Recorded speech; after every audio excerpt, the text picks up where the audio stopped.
sobre os diagramas de fase UNAR. A gente vai começar a se preparar aí para poder, lá na frente, entender melhor, principalmente os diagramas de fases relacionados ao ferro, né, e o ferro-carbono, o aço-carbono, desculpa. Então, acho que vocês estão visualizando a apresentação, tá? Eu vou deixar a apresentação sem eu precisar utilizar o mouse para mostrar alguns pontos. E qualquer coisa vocês falam aí comigo, tá bom? Enquanto os colegas de vocês forem entrando aí, vocês vão aceitando, por favor, para não interromper. Já são 9h10, está sendo gravado, vamos lá. Bem, essa parte que eu vou deixar para o final da aula, certo? Atividade que a gente solicitou. Na aula de hoje, a gente vai falar sobre um assunto muito interessante e bastante técnico na engenharia mecânica, né? Que é o estudo de diagramas e transformações de fases. Então, a gente sabe que lá na química, quando a gente estuda a matéria, desde lá de química e ciência dos materiais, quando a gente está estudando a matéria, a gente sabe que ela pode se apresentar em fases diferentes, né? A gente pode ter a fase líquida, a fase sólida, a fase vapor, a fase gasosa, não é isso? Então, a gente tem essas fases, e em cada uma dessas fases, a gente tem um tipo de características, certo? A gente pode ter características físico e químicas diferentes. Por exemplo, na água mesmo, se a gente for só falar da água, a água ela vai ter, dependendo da temperatura e pressão, situações onde a gente vai ter água ou água líquida e sólida, água líquida e vapor, ou em um ponto chamado ponto crítico, onde a gente vai ter as três fases juntas, tá? Então, isso faz com que a gente precise estudar, principalmente quando a gente está falando do ferro, que é um material metálico, que é muito utilizado na construção de estruturas, na construção de equipamentos industriais. Esse tipo de material é o que a gente vai focar mais. Mas óbvio que para entender diagrama de fases, a gente vai utilizar o diagrama de fase da água, que é o que está mais dentro do que vocês conhecem, tá bom? Mas antes, né, a gente vai falar de alguns conceitos básicos, relembrar alguns conceitos básicos da química. Um desses conceitos básicos que a gente vai falar é sobre sistemas, a gente vai falar sobre soluto, solvente, entender, né, um pouquinho sobre quando a gente está estudando as misturas de dois diferentes componentes, como que isso influencia, e principalmente saindo da parte de misturas, né, homogêneas líquidas para misturas homogêneas sólidas, que é o que interessa para a gente. Então, pessoal, quando a gente está falando, né, de diagrama de fases unário, o nome unário vem de uma em espanhol. Então, esses diagramas de fases unários, eles vão estar considerando as substâncias na sua forma pura. Então, nessa aula de hoje, a gente vai estar estudando substâncias na sua forma pura. Vamos fazer alusão a algumas questões de quando elas estão misturadas, né, mais de um componente, mas basicamente a gente vai estar focado nas substâncias puras. Eu coloquei esse exemplo que vocês estão vendo aí, tá? Isso é um pedaço de ferro puro. Aí a gente fica pensando, ferro puro, né? Mas o que a gente está falando é que ele não está envolvido na construção de uma liga. Porque, a grosso modo, nenhum material que seja minerado, ele vai ser totalmente puro. Ele vai ter alguma impureza e tal. Quando a gente fala que ele é puro, essa palavra aí tem que ter um cuidado. É um ferro puro, que significa que a composição dele, na sua maior totalidade, é de ferro. Eu não tenho a inclusão de outros componentes químicos propositalmente para a criação de ligas metálicas. Então, ele é um ferro puro. Então, a gente já sabe, é a primeira pergunta que eu faço para vocês. Ao olhar essa foto aí, quero que vocês me digam, vocês conseguem ver e dizer bem assim, ela é... a gente até falou sobre dureza na última aula. Ela é dura, ou ela é mole, ou ela é macia, ela é maleável. O que vocês conseguem enxergar vendo esse pedaço de matéria aí? Se pedissem para vocês falar, a gente tivesse um laboratório e falar, ó, só você vendo essa amostra de ferro puro, sem você poder tocar, sem você poder fazer testes químicos nem testes físicos, Eu quero que você me diga algumas características dela, só pela inspeção visual. O que você poderia dizer? Poderia dizer muita coisa, pouca coisa, qualquer coisa, gente.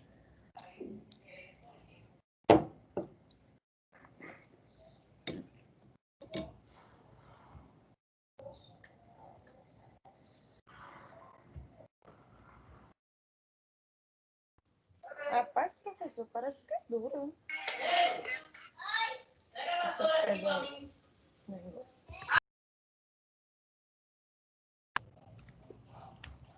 Então aí que a gente se engana, né? Parece ser duro, mas duro é sempre algo relativo a um outro material, né? Vocês estudaram, eu pedi para vocês estudarem os ensaios de dureza, se aprofundar mais, e vocês vão ver que o ferro puro, ele não é, ele é maleável, ele é mole. Então, se você conseguisse cortar uma chapa disso daí, você ia facilmente conseguir deformar ela com a mão. Por que eu fiz esse exercício para vocês? Porque apesar da gente falar, aplicou ferro em tal lugar, não, tem que ser ferro, não, que é duro, tem uma resistência. Mas isso, para que ele chegue nessas características comerciais para atender requisitos de projeto, ele vai passar por uma série de processamentos, né? Vai passar pelo forjamento, vai passar pela laminação, pelo encruamento, né? Do processo de deformação natural. Então, ele vai ter que passar por diversos tipos de situações para melhorar a resistência mecânica, que foram aquelas situações que a gente viu na última aula, que vocês devem estar lembrados, né? Quando a gente esmaga os grãos para que eles fiquem num tamanho longitudinal maior, quando a gente faz um tratamento químico, né? Então, esse tipo de indagação, de entendimento é muito importante para que a gente entenda que um material, quando ele está no seu estado puro, ele tem características totalmente diferentes de depois que ele é processado, depois que ele é envolvido na construção de ligas metálicas, tá bom? Porque esse ferro puro aí, ele não é aplicado em praticamente nenhum tipo de projeto que a gente tenha de engenharia, nenhum tipo mesmo, porque as características mecânicas dele, falando a grosso modo, são ruins, certo? Então a gente pega ele porque ele é estável, quimicamente é uma molécula estável, o Fe2, porque ele tem boa facilidade de você deformar, justamente por isso que a gente utiliza o ferro, e ele também serve como uma excelente matriz para ligas metálicas, tá? Então, ele serve como um excelente solvente. A gente vai entender daqui a pouco isso, de soluto e solvente. Então, aí não pode faltar, né? Vamos dar uma lida aí. Então, a gente viu que uma solução sólida, que a gente diz que ela tem apenas uma fase cristalina, ou seja, uma solução sólida, que ela tenha apenas uma fase cristalina, ou seja composto de apenas uma estrutura cristalina, ou cúbica de corpo centrado, cúbica de face centrada, certo? A gente chama ela de homogêneo, tá? Então, se a gente tem várias fases, né? Porque a gente tem que lembrar o seguinte, que a gente tem a questão do número de fases, que pode ou não ser igual ao número de componentes. Vou dar um exemplo. Essa questão de fases e número de componentes vai ser importante quando a gente estiver estudando lá a regra de Gibbs. Daqui a pouco a gente chega lá. Eu vou fazer mais uma pergunta aí. Vamos lá. Se a gente tem água diluída, né, em sal, a gente tem dois componentes e uma fase, que é a fase líquida. Então, apesar da gente ter dois componentes, água e sal, a gente vai ter uma fase, porque eu não consigo enxergar diferentes. Então, a fase está relacionada a você enxergar, tá? Mesma coisa se eu adicionar no açúcar, no sal, adicionar o açúcar e mexer, eu vou ter água, açúcar e sal. Três componentes, mas apenas uma fase. Só que se eu inserir nessa solução ainda o óleo, aí você vai ver que o óleo ele vai se diferenciar por conta do tipo de molécula, né? Que é uma molécula apolar e a água é polar. Então ele não vai se dissolver na água. E vai fazer o quê? Vai ser uma mistura que vai apresentar duas fases e agora quatro componentes.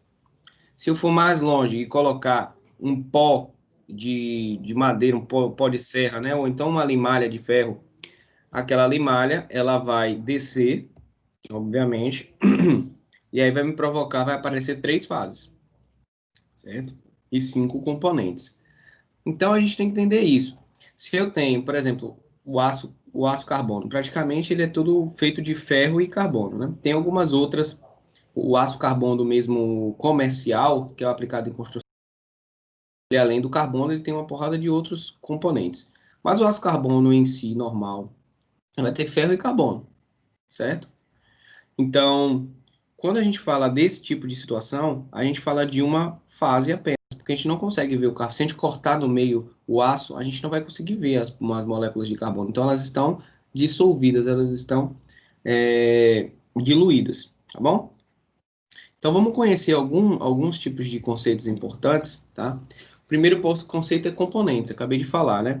O que é um componente? É uma espécie química, tá? Que a gente consegue reconhecer, seja através de qualquer tipo de método, métodos químicos, laboratoriais, físicos. Então, uma componente, por exemplo, como eu falei no aço carbono, da construção civil, o aço aplicado para a construção civil, a gente vai ter o ferro em sua maior quantidade, essa parte em azul. Aí a gente vai ter carbono, uma quantidade aqui em azul mais forte. E aí a gente vai ter manganês, silício, fósforo, alumínio, cromo, níquel, enxofre e cobre. Então a gente vai ter uma porrada de outros elementos. Cada um desses elementos que estão inseridos na matriz ferrítica são de extrema importância. Então a gente já pode entender que o ferro puro, ele sozinho, ele não consegue chegar nas propriedades que a gente necessita. Então, eu tenho que adicionar, eu preciso da ajuda, né, desses outros elementos de liga aqui, ó. Todos eles, se vocês forem perceber, daqui até ó, cobre, níquel, pulando o enxofre aqui, ó, cobre, níquel, cromo, alumínio, fósforo, silício, manganês. Todos eles são metais. Aí você tem enxofre e carbono, que são ametais. Então, com certeza, o carbono e o enxofre, por serem ametais, eles vão estar ali dentro de uma característica para dar maior leveza, diminuir a densidade do ferro, para que ele possa ser, para que ele tenha maior resistência, né, em relação ao seu peso. Porque hoje o que se busca no material bom para aplicações de estruturas é isso, que ele não seja muito pesado e que tenha resistência. Por que não ser muito pesado? Porque se é uma estrutura, eu vou colocar ele em cima de alguma coisa, tá? Eu vou botar ele em cima de alguma coisa, em cima dele vai outra coisa. Então essa estrutura, ela não pode ser muito pesada. Porque como eu falei para vocês, a gente tem a construção de um prédio, existe um cálculo, né, otimizado para o peso total desse prédio, para que a gente consiga calcular o tamanho da fundação, para que a gente consiga determinar quais são as características dimensionais da minha fundação, né, da minha sapata, né, em termos mais assim vulgares. Então é isso, gente. Quando a gente fala em ligas metálicas, a gente também tem algumas classificações. A gente pode chamar ligas metálicas do tipo binária, porque se é uma liga já está dizendo que é mais de um. Eu vou estar ligando um material metálico a outro. Então a gente vai ter binárias com 2 componentes, terciárias com 3 componentes e assim por diante. Outro conceito importante é o de sistemas. Então, a gente pode considerar um sistema um material qualquer que a gente pegou uma amostra e está estudando, como ali a primeira imagem que eu coloquei, né, do ferro puro, ou a gente pode considerar também ligas que se formam como o aço carbono. Então, tudo isso são sistemas. Sistemas é aquilo que você vai estar estudando. Então, o sistema ele pode ter várias fases, como eu já falei para você. Ele pode ser um sistema homogêneo ou heterogêneo. Então, a gente pode simplesmente dizer, ó, o sistema ele é homogêneo quando? O sistema é homogêneo quando os componentes eles são solúveis entre si e apresentam apenas uma fase, certo? Então, a gente tem aí um sistema homogêneo, também chamado de monofásico, está falando de sólido. Sistema heterogêneo é aquele sistema onde a gente tem componentes que são insolúveis entre si, tá? Naquela temperatura e pressão, e por isso eles vão apresentar 2 ou mais fases, tá bom? Então é isso que a gente pode classificar de sistema. E o que é o soluto, o que é solvente? Dentro de uma mistura de componentes, seja ela sólida, seja ela líquida, a gente vai ter sempre um material em maior quantidade que vai estar dissolvendo um material em menor quantidade. No aço carbono, por exemplo, a gente tem o ferro que está em maior quantidade, no caso seria o solvente, e a gente tem o carbono e aqueles outros elementos que seriam os solutos. No caso do concreto, por exemplo, a gente tem o cimento que está em maior quantidade, a areia, né? E depois tem a brita. Então a gente tem essas concepções de solvente e soluto. Por exemplo, a água também. Você tem a água que vai estar dissolvendo sal de cozinha, né? O NaCl. Então, o solvente é água, né? Que é considerado solvente universal. E aí você tem o soluto, que é o sal. Então, o soluto é sempre aquele que vai vir em menor quantidade dentro da mistura. Aí tem as fases, eu já expliquei basicamente o que são essas fases, tá? Então, quando a gente fala que a gente tem uma porção homogênea de uma determinada amostra de um material, a gente está dizendo que naquela porção onde eu estou estudando, eu só consigo identificar uma fase, ou seja, as mesmas características físicas, mesmas características químicas, vai ter a mesma célula unitária. Quando eu apresento duas fases distintas, aí já o que acontece? O sistema ele vai ter até uma determinada parte ou profundidade do material, ele vai ter uma característica, depois ele vai ter outra. Então, o que a gente chama ali de anisotropia, que é quando a gente tem um determinado material que ele está misturado, tem vários componentes nele, que é o que acontece com tem vários componentes nele, e significa que a gente tem diferentes estruturas cristalinas, a gente tem diferentes propriedades químicas e físicas, tá bom? Então tá aí, como eu falei para vocês, uma fase ela pode conter um ou mais componentes.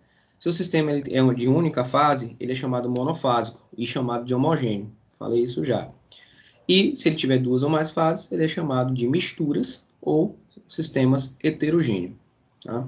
Então, em relação aos materiais metálicos, né, que são em sua maioria ligas, então vocês como engenheiros mecânicos daqui a mais ou menos uns, depende, né, tem alguns de vocês que vão estar mais cedo ou mais tarde, mas quando vocês se formarem, vocês já tem que saber disso, que a maioria dos materiais metálicos comercialmente vendidos, eles são ligas, tá? Eles não é um material puro. Ah, me dá não sei quanto quilo de ferro. Não, você tem que chegar lá. Eu quero o aço 1020, ou eu quero o aço SEA 1040. Todas essas nomenclaturas você vai ter que aprender. E você vai ter que saber para que serve para cada tipo de aplicação, tá bom? Então é isso. A parte inicial de conceituação é isso. Faltando o que a gente dizer aqui sobre limite de solubilidade. Existe uma quantidade limite de soluto que eu posso adicionar no solvente até que aquele solvente consiga diluir a última molécula. Como assim, professor? Faça uma experimentação em casa. Pegue um copo ou um vaso de vidro, coloque 100 ml de água, que a base é de limite de solubilidade em água, colocando 100 ml. Coloque 100 ml de água. Então, depois comece a colocar, pegue um medidor, comece a colocar de 10 e 10 gramas, tá, de sal. Coloque 10 gramas e mexa. Você vai ver que aquelas 10 gramas de sal que você colocou, ela é completamente dissolvida na água. Colocou aquelas 10 gramas e 100 ml de água. Pegue mais 10 gramas. Pega mais 10 gramas de sal e joga lá. 20 gramas você já colocou. Você vai mexer, você vai perceber que ainda vai estar diluída. Você vai pegar mais 10 gramas, colocou 30 gramas, você vai perceber que ela já está diluída, mas ela já está ficando saturada, porque o limite de solubilidade do sal de cozinha na água é 36 gramas por cada 100 ml. Então, você já colocou 30, você já está a 6 gramas de saturar completamente, ele já está indo para um caminho de saturamento. Aí, quando você coloca 6, se você colocar 6 gramas, vai ficar 36 gramas por 100 ml de água, você vai ter o que a gente chama de uma solução saturada. Saturada significa que qualquer qualquer grão de sal que você colocar a mais, aquele grão, ele não vai ser dissolvido, ele vai passar direto e vai cair lá. Você pode mexer, ele vai passar e vai cair direto lá no fundo do copo. Vamos supor que você coloque 1 grama de sal. Essa 1 grama ela vai ficar lá no fundo. Porque aí quando você colocou 6, você colocou mais 1 grama, foi para 37 gramas a cada 100 ml. 37 gramas a cada 100 ml já é acima do limite de solubilidade da água em relação ao sal, e aí você vai ter o que a gente chama de solução supersaturada. Aí você tem a solução supersaturada, a partir desse momento, qualquer quantidade em gramas que você colocar do sal de cozinha, ela não vai mais dissolver, a água não vai ter mais a capacidade de dissolver. E aí vai ficar formando o que vocês estão vendo na imagem aí, o que a gente chama de corpo de fundo, certo? Então, a gente está mostrando uma solução insaturada. A solução insaturada é aquela que ainda dá para você colocar, né, soluto. Você pode colocar soluto, pode colocar o sal de cozinha que ela ainda está recebendo. Aqui você tem uma solução saturada, que aqui está no máximo da quantidade de soluto. Por exemplo, no sal seria 36 gramas a cada 100 ml. E aqui você tem uma solução super saturada, porque você já rompeu o limite de solubilidade. A água já não tem mais a capacidade de dissolver essa quantidade aqui. Perguntinha aí para quem puder e quiser responder. Existe alguma forma, algum mecanismo que eu possa fazer? Existe algo que eu possa fazer para que essa água aqui, o limite de solubilidade da água aumente? Existe alguma forma para eu fazer com que esse corpo de fundo aqui, que está aqui, consiga ser dissolvido aqui nessa água? Existe?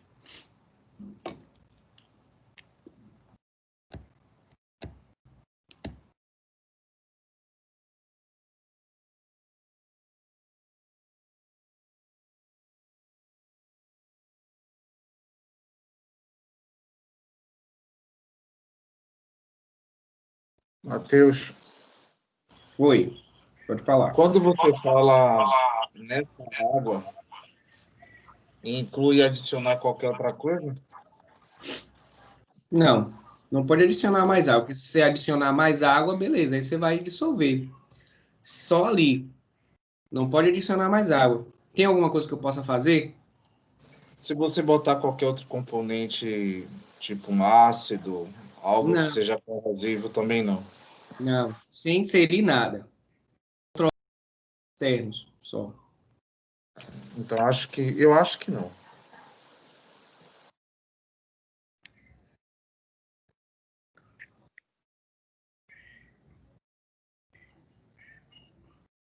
Processo de vaporização? Será? Se você vaporizar a água, você quase chegou. Você chegou, mas foi lá na frente. Porque se você vaporizar a água, você vai diminuir a quantidade de água e vai aumentar a concentração de soluto, né? Então é ensino de vaporização. Seria É você só gradação. aquecer. Você aquece, Aquecimento. se você aquecer essa mistura aqui, tá? Que tá super saturada, você pode chegar nela, dependendo, né, da quantidade de temperatura que você insira, você pode tornar ela saturada novamente, tá bom? Ok. Aqui da mesma forma, se você aquecer, você pode tornar ela insaturada também. Então, a temperatura e a pressão também, elas vão influenciar nessa questão do limite de solubilidade. Então, finalizando, o que eu quero dizer é, o limite de solubilidade, ele não é algo fixo, entendeu? É só Ok. isso. Então, vamos seguir aqui. Deixa eu só fazer uma pergunta aqui. Danilo Brandão, você tá aí? Sim, professor. Danilo, o restante da sua turma, eu tô achando estranho que ninguém entrou aqui. Alguém falou alguma coisa aí no seu grupo? Ou com você, alguma coisa? Não, ninguém falou nada, não. No grupo da nossa disciplina, eu mandei hoje o link. Chegou aí? Chegou. Eu enviei Ah, por ele.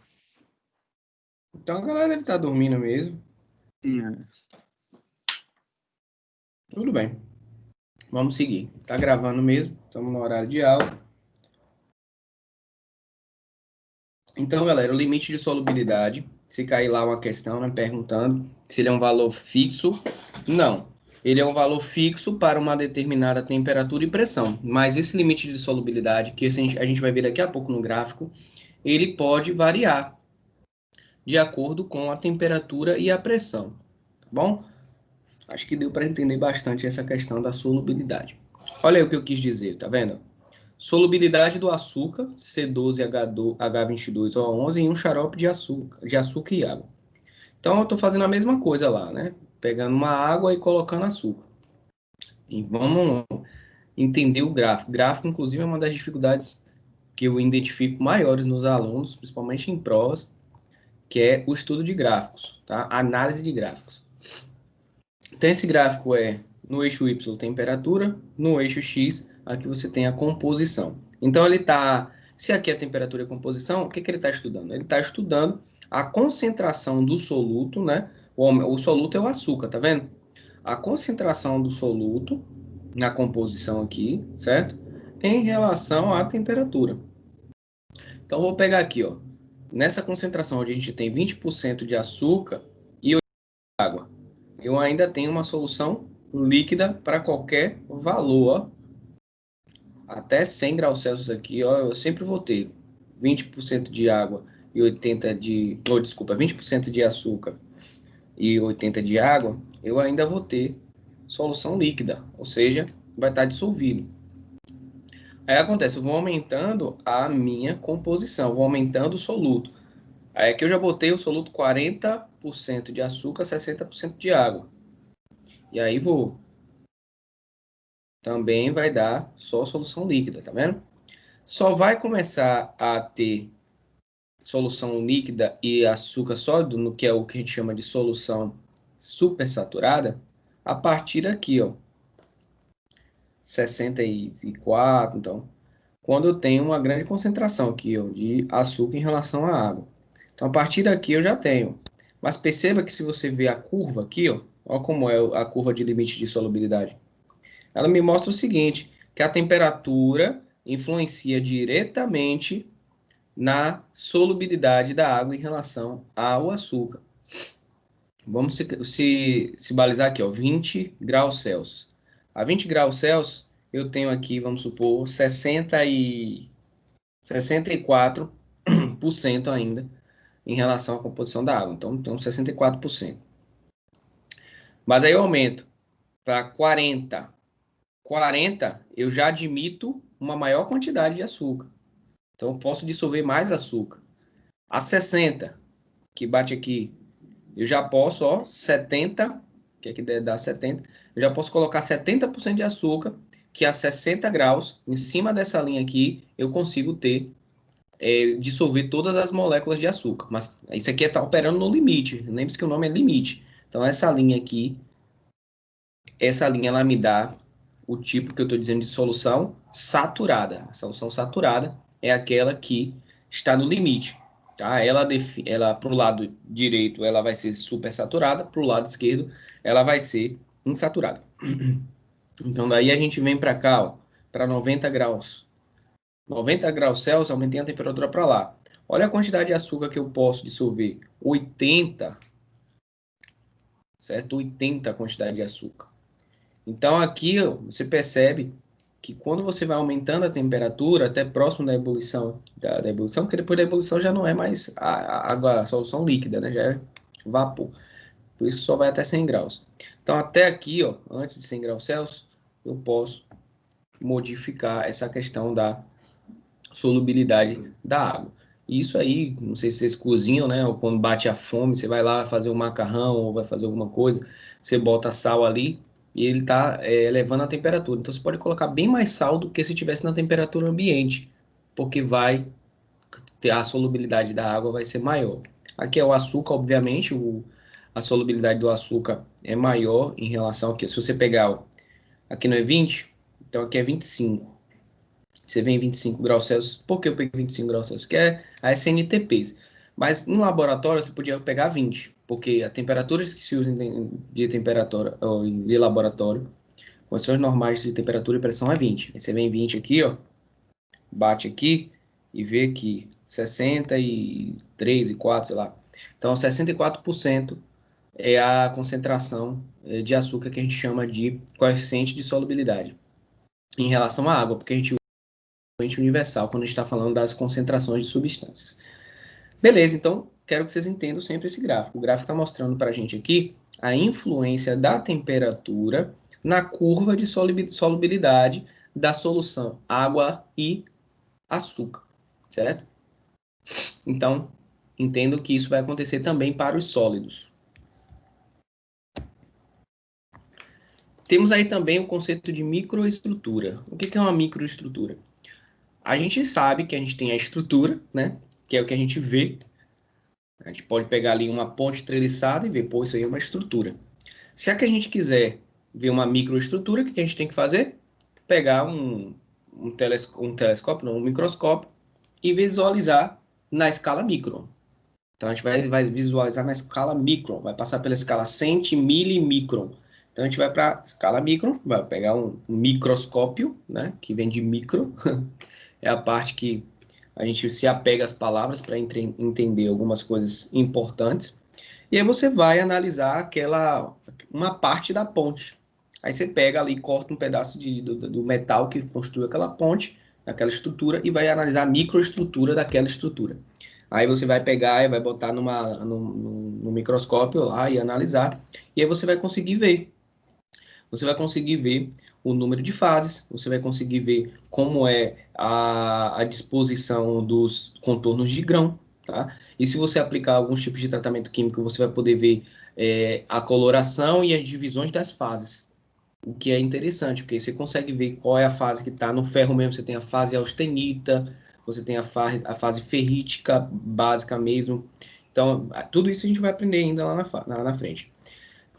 Claro que isso daí eu estou falando se fosse um sistema heterogêneo, mas eu falei que a maioria das ligas metálicas é um sistema heterogêneo, onde você consegue ver as fases, você consegue enxergar diferentes colorações. Então, quando você consegue enxergar diferentes colorações numa microestrutura, analisando através de um microscópio, significa que esse sistema é heterogêneo, tá? Mas existem situações, como se você fosse analisar um ferro puro, que não é uma liga metálica, você ia ver uma microestrutura homogênea. Você ia ver apenas uma cor, cinza, certo? O que não acontece se você pegasse uma liga aí de latão, por exemplo, né? Que é bronze e cobre. Você ia ver claramente meio esverdeado a parte meio esverdeada a parte de bronze e meio avermelhada a parte de cobre. Você ia ver isso daí, tá? Então aí é um exemplo, ó, de uma fotomicrografia da ferrita alfa. A ferrita alfa é uma fase do ferro, certo? Que a gente vai ver daqui a pouco. E ela tem essa composição. Perceba que a cor dela é homogênea. Esses pontos aí são impurezas, obviamente, né? Da micrografia, certo? São bolhas de ar que tem dentro da microferrita, mas ela tem uma coloração totalmente uniforme, certo? Obviamente que isso aí estava no livro, peguei, tem uma cor que não é a cor quando você aplica o tratamento térmico, tira todas as impurezas da superfície, aí ela fica com a cor mesmo que é verdadeira, aquela que Deus criou, né? Então, só a gente em laboratório para pegar um microscópio para fazer análise desses pedaços de ferro. Tomara que a gente volte para a gente poder ter essa experiência, né? É importante. Temos aí também o equilíbrio de fases. Quando a gente fala de equilíbrio de fases, a gente vai estar falando, eu tenho vários componentes que eles estão misturados e aí geram fases, porque eu já falei que as ligas metálicas elas são às vezes heterogêneas e elas possuem mais de uma fase. Então, essas fases elas precisam estar em equilíbrio para a liga ser, vamos dizer assim, possível de ser utilizada, porque eu não posso ter uma fase, já imaginou? Você fez ali uma liga de ferro, carbono, bauxita, só que aqueles elementos que estão ali, eles não estão em equilíbrio. Como assim equilíbrio? Eles não estão no mesmo estado. Aí eu vou ter ferro sólido, vou ter manganês em estado líquido, vou ter tal coisa em tal estado. Então eles vão estar ali fora do equilíbrio de fases. Eles vão estar, possivelmente, o ferro pode escorregar apenas pela pressão de uma outra fase. E aí ele pode escorregar para um lado, para o outro, mesmo estando parado.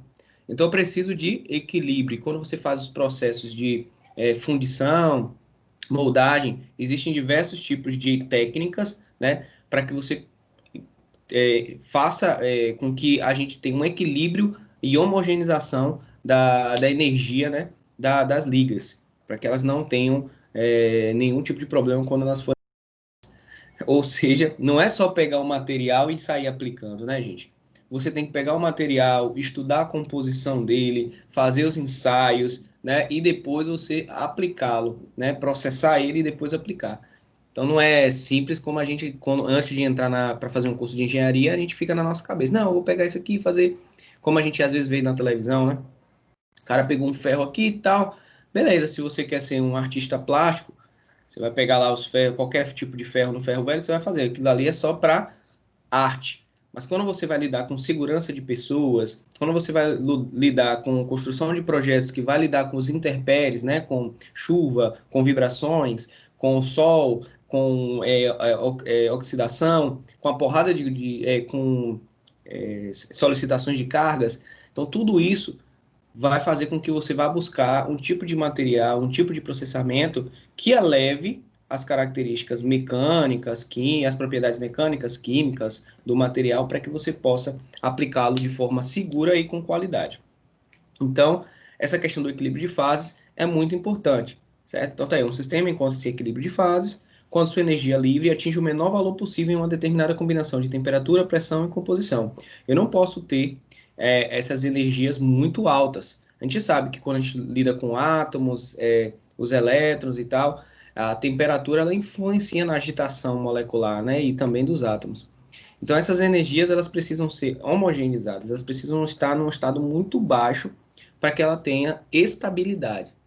Então essa questão de estabilização das ligas metálicas é um assunto que a gente vai ver lá na frente e é um assunto bem mais complexo do que a maioria das pessoas pensam, tá?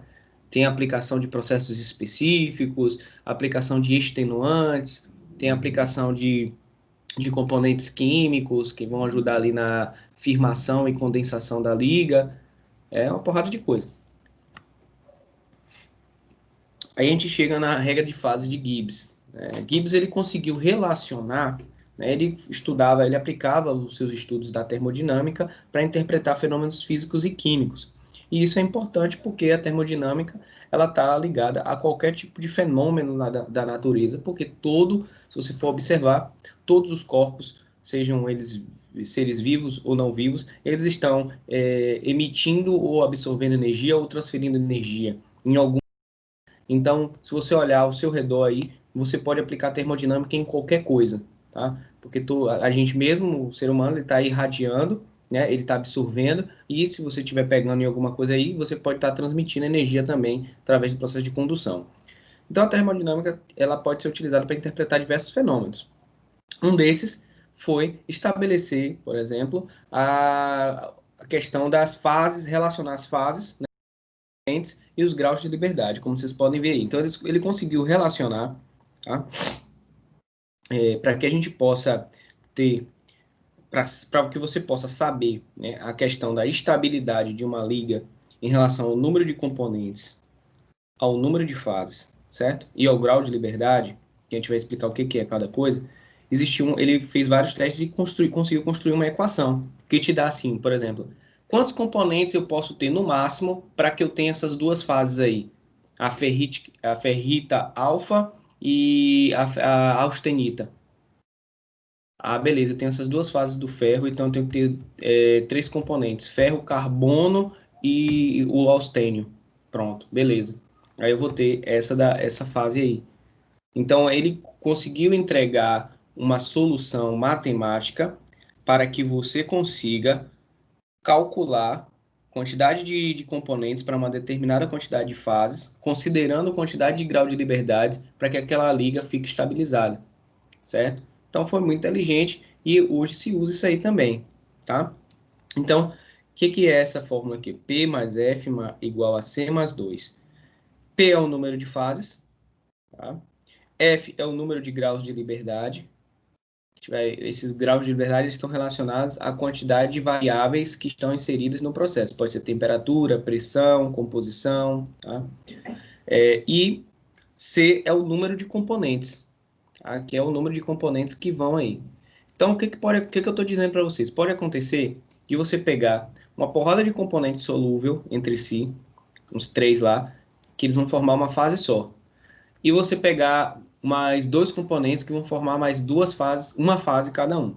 Você pega o ferro e aí pegou enxofre e carbono, que são solúveis entre si, eles formaram uma fase, e fica essa fase do ferro, e aí você tem mais uma outra fase. Isso daí não vai ser estável de acordo com a regra de fases de Gibbs, tá? Você vai entender isso aí, porque vai estar, e obviamente, desculpa, dependendo do grau de liberdade.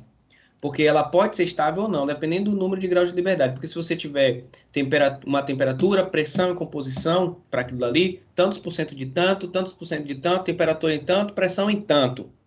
Aí sim você consegue a estabilidade para aquele número de componentes e para aquele número de fases. Não sei se vocês estão conseguindo entender. Porque assim, a distribuição de componentes dentro da liga, a distribuição que é a porcentagem, né? 80% de ferro, 10% de carbono, tal. Vocês acham que isso é aleatório? Não. Isso daí é feito através da regra de fase de Gibbs. Porque se você almeja ter tantas fases, tá? Você vai ter uma quantidade correta de componentes e esses componentes têm que estar numa percentual dentro da liga adequado. Para que isso tudo, professor? Pela questão da estabilidade. Para que isso daí seja estável, para que possa coexistir com equilíbrio. É aí que eu falo para vocês prestarem atenção nas coisas bem interessantes da natureza. Nada é tão simples quanto parece. Então, quando você vê ali uma estrutura pronta, uma estrutura de aço, né?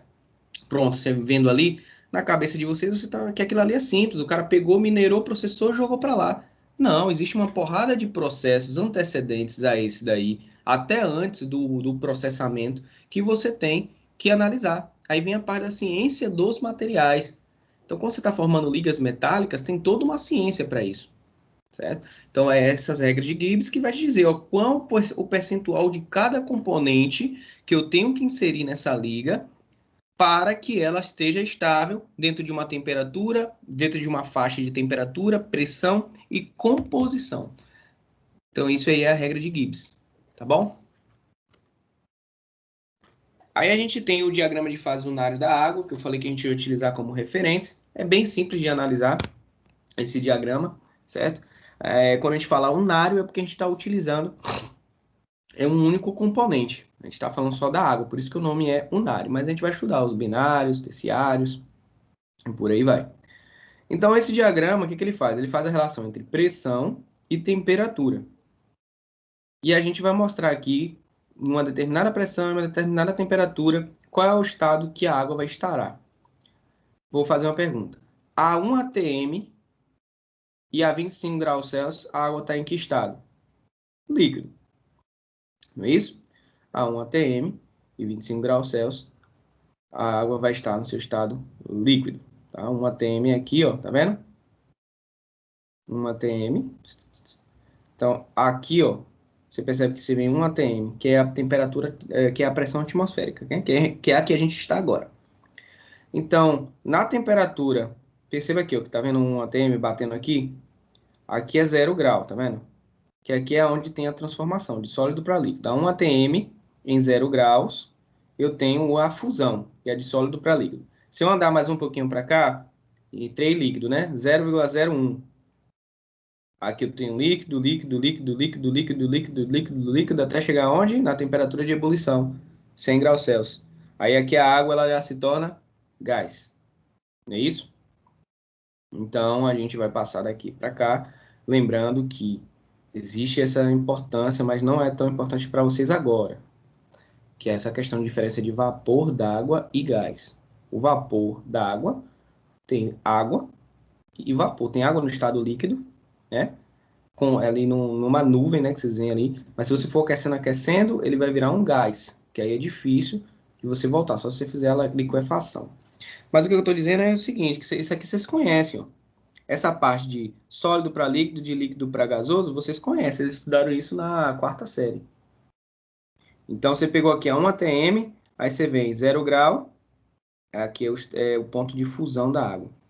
100 graus é o ponto de ebulição da água. Só que a gente estuda só até essa parte, né?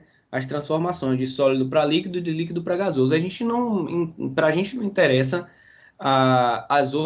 os outros graus de temperatura e as outras magnitudes de pressão. Mas vai interessar para questões industriais, para questões de laboratório, fazer essas análises, né? Então, a gente vai ter sempre que fazer, por exemplo, ó, vamos aumentar aqui, ó. Se você aumentar a pressão, o que vai estar acontecendo? Você aumentando a pressão e aumentando a temperatura, vamos fazer um caso bem simples aqui, ó. A 0 graus Celsius mesmo. A gente está aqui, a uma pressão de 1 atm, né? Mas, se eu aumentar a pressão e continuar a 0 graus Celsius, eu aumentei a pressão. A água continua líquida. Olha lá, vou aumentar a pressão, ó. Aumentei a pressão, a água vai continuar líquida. A água, ela vai entrar no processo de fusão, vai ser de sólido para líquido, se eu aumentar a pressão, em temperaturas menores. Tá vendo? Então, botem na cabeça de vocês que se um professor chegar para você e dizer qual é a temperatura de fusão da água, aí o que vocês vão responder, gente? Se vocês perguntarem para você, estou falando, vamos ver se...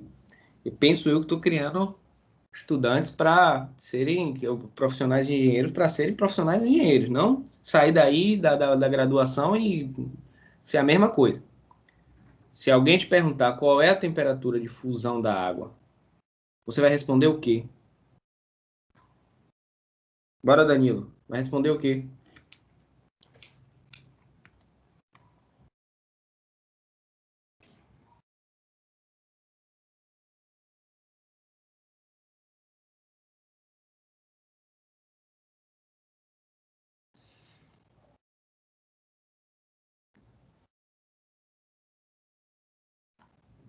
Vou aguardar se vocês responderem aí.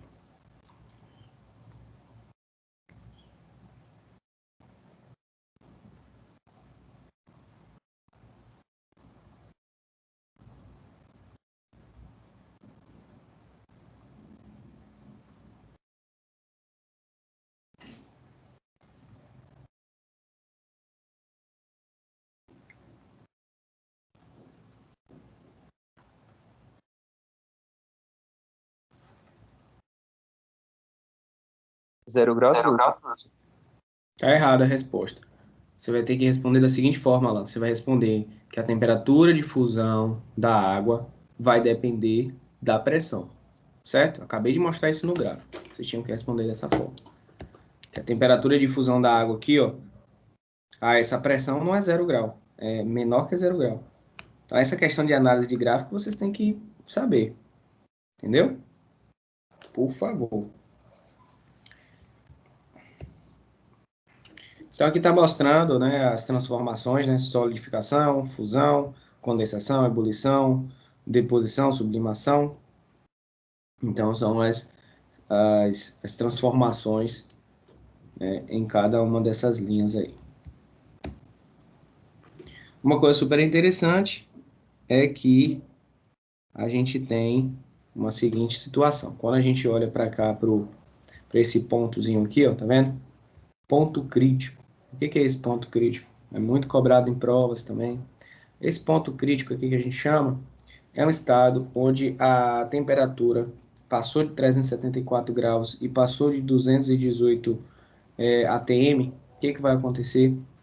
A água ela vai estar no estado de energia tão grande, o vapor, o gás, né, vai estar num estado de energia tão grande que a gente vai chamar de fase supercrítica da água. Nessa fase supercrítica da água, por incrível que pareça, a água volta a ter a composição parecida com ela no estado sólido. Então, ela vai ter as mesmas composições.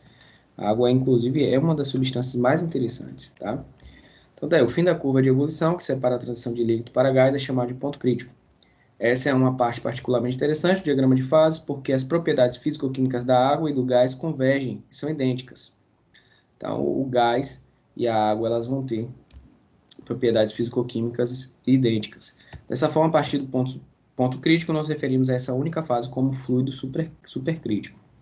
E aí, um pouquinho mais de curiosidade, esse fluido supercrítico, ele é utilizado em plantas supercríticas, que são plantas de geração e distribuição de vapor com uma qualidade de vapor próximo de 90%, que é um estudo que vocês só vão ter, essa parte de geração e distribuição de vapor, lá no 9º, 10º semestre. Tá bom? Mas eu já estou fazendo uma referência para que vocês entendam o que é esse fluido supercrítico, né? Um fluido que carrega uma quantidade energética enorme.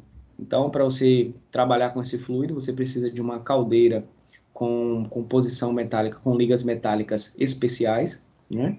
Você precisa de tubulações também, fabricadas com ligas metálicas especiais, porque, obviamente, esse fluido vai estar com temperaturas e com pressões elevadíssimas, tá bom? Mas, por outro lado, vai ter um potencial de geração de energia, né, muito maior do que quando você trabalha com fluidos superaquecidos, né, e fluidos aquecidos. Tá? Aí a gente tem o diagrama unário de fases do ferro puro. O ferro puro, como eu falei para vocês, ele é considerado um sistema monofásico e o diagrama dele vai ser considerado unário, porque se ele é monofásico, ele tem uma fase, e se tem uma fase, o diagrama que estuda essas fases, ele é chamado de diagrama unário. Isso aqui que é importante, cai na prova, vocês vão ver bastante, enquanto engenheiro mecânico, que a gente viu o diagrama da água, a gente está vendo do ferro. É a mesma coisa, só que aqui trocou os eixos, né? Lá embaixo a temperatura, lá no anterior a temperatura estava aqui e a pressão estava aqui. Agora é o contrário, certo? Mas não vai mudar muita coisa. Então, observe que a gente tem fases do ferro. Ferro alfa, né, que é a ferrita, que a gente chama. Ferro gama, certo? Que é o austenita, e ferro delta. Perceba que cada um desses daqui, eles têm um tipo de estrutura cristalina. Até 910 graus Celsius, a gente tem o ferro alfa numa estrutura cristalina cúbica de corpo centrado. Depois que a gente ultrapassa essa temperatura, né? A gente vai estar botando aqui, deixa eu ver, 1 atm aqui. Aqui 1 atm. Depois que a gente ultrapassa essa temperatura, né? A 1 atm, que é a temperatura, a pressão, né, da gente aqui, ele fica a cúbica de face centrada, né? Admitindo a fase gama. E aqui depois a gente vai para fase delta, quando a gente ultrapassa 1.394 graus, até chegar em 1.538 graus, na qual o ferro deixa de ser, né, aqui é a fase onde ele vai começar, ó, 1.538 graus a 1 atm é a temperatura de fusão do ferro. Então ele funde em 1.538 graus a 1 atm. Não é isso? Mas a gente sabe que na siderurgia, para que a gente chegue nessas temperaturas, a gente gasta bastante energia para chegar nessas temperaturas de 1.538 graus. Então é interessante que a gente aumente a pressão, porque a gente consiga, né, de alguma forma, chegar nesse estado um pouquinho mais rápido. Mas é bem difícil porque é matriz ferrítica. Então é mostrado só as fases do ferro. Aqui vocês podem ver, né, o que acontece em cada uma. Transformações alotrópicas do ferro puro. Isso aqui a gente viu em ciência dos materiais, quem estudou comigo, tá? Você tem o ferro alfa ele se transforma em ferro gama, e o ferro gama ele se transforma em ferro delta. E aí a gente vê que sai de cúbica de corpo centrado, vai para cúbica de face centrada, depois volta de novo para cúbica de corpo centrada. E aí é variando a temperatura, né? 910, 1394, 1538. Beleza? Então aqui por último, para a gente entender aí, ó, quando a amostra de ferro líquido a temperatura de 2.000 graus Celsius e pressão igual a 1 atmosfera é resfriada e atinge a temperatura de 1.538 graus Celsius, todo o material em estado líquido se solidifica instantaneamente. Vamos fazer uma analogia quando a gente coloca água em forminhas de gelo. Como ocorre a formação do gelo? O tempo é importante? Obviamente, né, gente? A gente sabe que se a gente estiver fazendo o processo de fundição para depois fazer o vazamento e moldagem de uma peça, a gente vai precisar de um determinado tempo. E esse tempo ele está relacionado diretamente com a propriedade mecânica do material. Primeiro, isso a gente também estudou lá em Ciência dos Materiais, tá? Quem estudou Química e Ciência dos Materiais teve uma boa base de materiais metálicos. Porque quando a gente aumenta a velocidade de recristalização ou cristalização do material, que é quando você está com ele líquido e vem trazendo ele para sólido, quando você aumenta essa velocidade, o que acontece? Os seus grãos eles ficam menores e os contornos de grão, né, que são chamados de dendritas, elas começam a ficar mais ramificadas. E isso faz com que, se os seus grãos são menores, você tem propriedades, quanto mais for rápido, propriedades mecânicas ruins, tá? Então, a gente tem que manter esse grão em tamanhos ideais, de acordo com a propriedade que a gente quer. Então, a velocidade da formação do sólido na volta, ela é muito importante. Então, o controle da velocidade no processo de fundição, ele é extremamente importante para que a gente tenha uma qualidade de líquido, principalmente em relação a quando você está fundindo uma matriz ferrítica e para formar uma liga.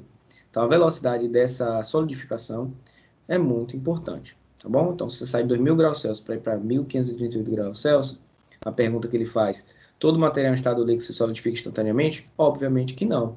E por que não se solidifica rapidamente? Porque o que acontece? O processo de solidificação, se você for analisar, né, isso vocês veem também em materiais de construção ou em manufatura mecânica com formação dos metais. Quando você vai analisar de forma microscópica, você vai ver que existe todo um processo. Qual é esse processo? Primeiro você tem a nucleação, que é quando você tem a aproximação daqueles átomos que estavam afastados, porque eles estavam a temperatura maior, né? Ele vai ter essa aproximação, esses átomos vão começar a se juntar e criar núcleos. Depois da criação desses núcleos, né, que eles estão começando a se aglutinar, você vai ter a fase da estruturação cristalina. Aí ele vai começar a criar a célula unitária mesmo, que a gente viu lá em Ciência dos Materiais. Então ele se forma ali e começa a criar a célula unitária. Depois que criou a célula unitária, ele começa a formar as dendritas, né, que são as linhas que vão formar os contornos de grão, que vão formar os grãos. Aí eles formam os grãos e depois que os grãos estão formados, aí você já vai ter uma estrutura sólida, tá bom? Que a gente chama de massa sólida. Então tem esse processo, e esse processo ele exige tempo, velocidade, vai ser muito importante. Se você fizer uma nucleação muito rápida, por exemplo, você pode ter irregularidades na formação da estrutura cristalina. Então, em vez de você ter uma estrutura cristalina cúbica de corpo centrado, bonitinha, perfeitinha, ela não vai ser um cubo perfeito. Ela vai ter ali algum tipo de deformação. E, obviamente, se ela tiver deformação, tiver faltando um átomo ou alguma coisa ali, vai ser um possível formador de discordâncias. E a gente sabe que o acúmulo de defeitos pontuais gera uma discordância, e as discordâncias é o principal mecanismo de deformação dos materiais. Então, é só para que vocês entendam bastante que a velocidade, né, é muito importante quando você quer fazer a recristalização. Quando você faz a fundição, você está fundindo o material, não tem problema nenhum, porque um processo de fundição é simplesmente quebrar as ligações dos átomos, né, que são fortes, porque são ligações atômicas, quebrar essas ligações, para depois você reconstituí-la, só que num molde diferente. A parte da recristalização que é importante, quando você está moldando, quando está resfriando.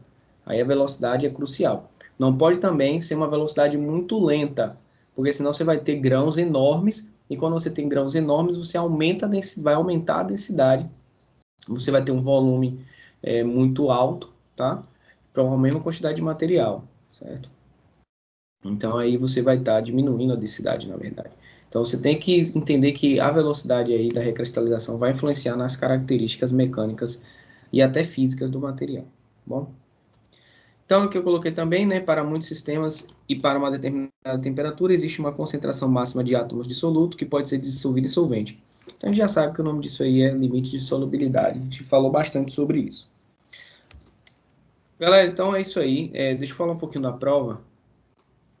A prova da gente eu tenho falado para a galera, na próxima semana é só resolução de prova, não tem aula. Só vocês fazerem a prova, não tem aula.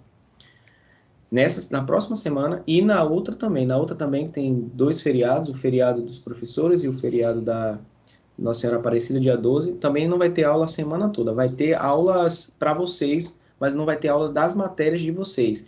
Vai ter aulas de formação de carreira, vai ser disponibilizado cursos para vocês, palestras, etc. Vai ser uma semana, semana da Crota, onde ela vai estar disponibilizando para vocês durante todo o período, né? Do horário letivo, vai ser uma semana letiva, mas você não vai ter aula das disciplinas, tá bom? Então, o conteúdo para a prova é até aí, seção 2.1.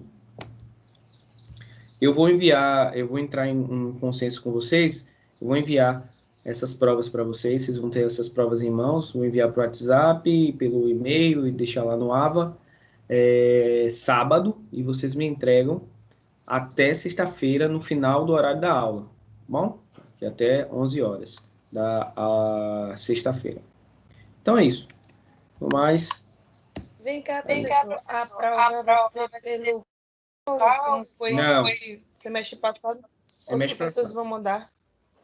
Viu, Juscelino? Cada professor faz de um jeito. Eu vou mandar para você. Então é algo que é Tá bom. particular do professor. Vai ter professor que vai querer fazer no AVA, mas eu vou fazer a prova, enviar para vocês vão fazer a próprio punho, responder, tirar foto e enviar para o meu e-mail. E Do vem mesmo cá, jeito. professor. E se for pelo AVA, vai ser daquela mesma forma que a gente tem um prazo de abrir? Ou cada professor, no caso, se a aula do senhor de sexta-feira, a gente vai ter que abrir no momento da aula? Aí cada professor vai dizer, vai ter professor que dá 48 horas, ele que vai colocar lá. O professor ele pode cobrar até 3 horas, ele pode chegar lá e dizer, ó, vai abrir 8 horas da manhã e vai fechar às 11. Pronto, ele pode ser. Se ele for que quer seguir, ele não tem problema nenhum, ele não está errado. Mas a maioria dos professores dá 24 horas justamente por conta dessas instabilidades, quem faz pelo portal, né? Como eu não gosto de lidar com essas questões, eu fujo das questões de sistema, porque é uma coisa que atrapalha pra caramba, me estressa vocês. Até vocês estão vendo aí que eu estou dando aula por fora, estou gerando um link, estou tendo um trabalho, que eu prefiro ter um trabalho que dependa de mim do que coisas que não dependem de mim.